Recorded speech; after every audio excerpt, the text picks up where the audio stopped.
By now, you've probably realized Steven Universe is full of Easter eggs and references to other great works. After all, this is our third video about them. Hi, I'm Vox from the Roundtable with Channel Frederator, and today we're here to check out part 3 of Steven Universe references. There are a ton of hidden gems throughout the show, and by the end of this video, they'll be crystal clear.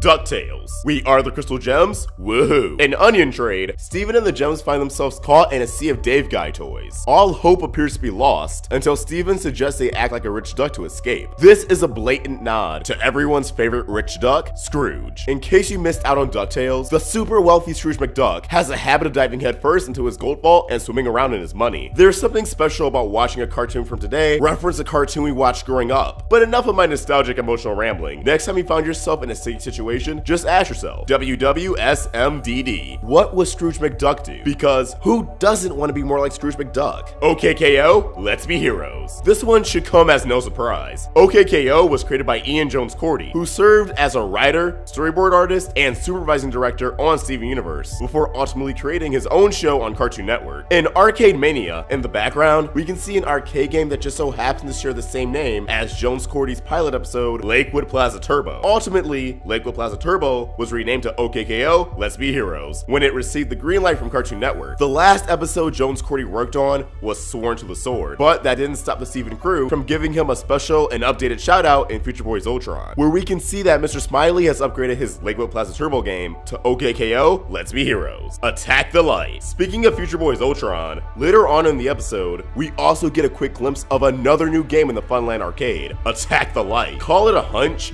because the names are just slightly similar, but I'm willing to bet that this is a reference to the 2015 video game, Steven Universe Attack the Light. Okay, this is very much an explicit reference to the Steven Universe game. I wonder if Steven has ever played his own game, though I can imagine that would be a little weird. We know Mr. Smiley keeps the arcade updated, and I hope he does so later on this year when the game's sequel, Save the Light, is released. PSA for Steven Universe fans out there, if you have a smartphone and haven't played Attack the Light yet, you should definitely do so. It'll probably finish by the time we're done here, so you can keep the Steven content going. Steven Universe pilot. Alrighty, so we know the Steven Universe crew are fans of DuckTales, Dragon Ball Z, OKKO, Full House, Regular Show, etc, etc. Like I said before, this is the third video we've done on references, so there's already a ton of stuff we covered. It's wonderful to have a crew of such diverse fandoms, but there is one show in particular that everyone on the crew seems to love. Have you guessed yet? It's Steven Universe. Yes, Steven Universe has reached meta level references, and we absolutely love it. For you true Steven Universe fans, the ones who have watched every episode, there's a quick reference to the original pilot and the Cooking with Lion minisode. At the end of the minisode, we see two recommended recipes, Together Breakfast and the Dog Nut, a hot dog encased in 3 donuts. In the pilot, Steven goes to the Big Donut and orders 3 donuts, which Lars asks if Steven wants them connected in a hot dog. Based on the interaction, it seems like the Dog Nut is a common order for Steven, which will explain why he knows the recipe, Cooking with Dog. It's also worth mentioning the Cooking with Lion minisode is a straightforward reference to the hilarious and wonderful Cooking with Dog YouTube channel. If the nearly identical names weren't enough to convince you, just look at a couple comparison pictures and try to tell me otherwise. Estelle's Shine. This one was tricky and very subtle, so major props to you if you already knew about it. In the episode Steven's Birthday, we see Greg and Garnet going through a bunch of Greg's old albums.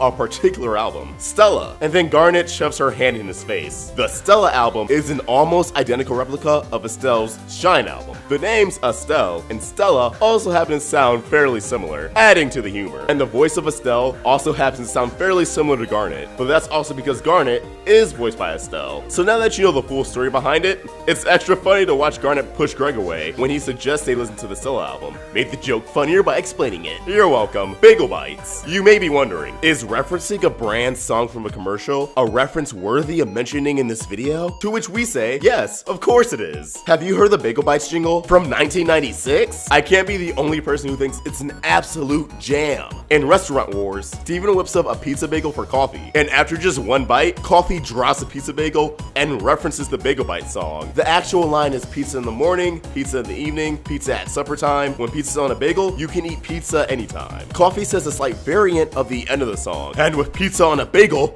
you can eat pizza anytime. And now I want pizza bagels. This isn't a sponsored video or anything. They're just delicious. Super Mario Bros. Attack the Light isn't the only video game that receives a cheeky wink from Steven Universe. That's right, Nintendo's favorite, former plumber is everywhere. He's in your pipes, he's in your carts, he's in your animated TV shows. Super Mario references are sprinkles on the donut of Steven Universe, in every nook and cranny. Peep that super mushroom sitting in Greg's storage unit in Laser Light Cannon, and the Yoshi-like lizard toy on Steven's floor in Future Vision. And how could we forget Greg the Babysitter? The game he plays is called Potato Bros, a strong callback to another pair of video game brothers. But our favorite reference is a deep dive. Remember Sugalite? The super swole, flail-wielding fusion of Amethyst and Garnet? Her glasses did seem familiar, maybe because they're just like Roy Koopa's. Sugalite's strong stature, brash personality, and 6 shades bring to mind the classic Super Mario Bros. Villain. And that's not the only fashion overlap. I can think of 2 protagonists who both wear red shirts. Animal Crossing. So there are a ton of Animal Crossing references sprinkled throughout Steven Universe. If you haven't noticed any yet, don't rush off to make an appointment with your eye doctor. Your vision is fine. They're all fairly subtle, usually appearing somewhere off in the background props. In multiple episodes, we can see a poster featuring KK Slider and Greg Universe's van. And Reformed, we get a glimpse of Amethyst's room, where we can see a gyroid and a pile of junk. And last, but certainly not least, in the episode Bismuth, Steven has a game box on his floor that features a near identical box art to Animal Crossing on the GameCube. Keep your eyes peeled in the upcoming episodes, because this staff certainly loves Animal Crossing. Nintendo GameCube. While we're on the topic of games in the GameCube, let's break down another pretty blatant reference. Did you catch it in the last shot? Steven can be seen actually playing the GameCube in multiple episodes, like Bismuth and Steven vs. Amethyst to name a couple. There's not even an attempt to alter it either. No puns or anything, it's just straight up GameCube. In Gem Drill, Steven uses a controller that looks a lot like a Nintendo 64 controller, but it's got a couple buttons missing, so it looks a little different. We assume to avoid copyright issues. However, the controller we see in Steven vs. Amethyst is a perfect replica of a GameCube controller. The references doesn't end there though. In the Steven Reacts minisode, we get a quick glimpse of Steven's game collection, which includes parodies of actual GameCube titles. Among the various titles, there's Smash Pal Scuffle, Super Smash Bros. Melee, Steel Cog, Metal Gear, Pikeman 2, Pikmin 2, and much more. Books. True bookworms notice that the book Connie holds in the early version of the intro is actually A Wrinkle in Time by Madeleine L'Engle. Before you get up in arms about it, I know the details are hazy and it's kinda hard to make out, but Rebecca Sugar has actually confirmed this one. Interestingly enough, A Wrinkle in Time is about a shy girl who teams up with the boy she has a crush on, and 3 ethereal cosmic beings who take on the form of human women and travel to various planets. Sound familiar? It also appears Steven has a copy of The Hobbit on his bookshelf, which really reinforces that Steven is the coolest. Paper Mario, The Thousand-Year Door. If those book references weren't subtle enough for you, I've got another one that might have taken you 1,000 years to find. And yes, another Mario one. In the episode Lion 4 Alternate Ending, we catch a glimpse of Rose's landfill. The storage area is full of all different trinkets and knickknacks, but one thing in particular stands out. Half buried in the ground next to a pile of junk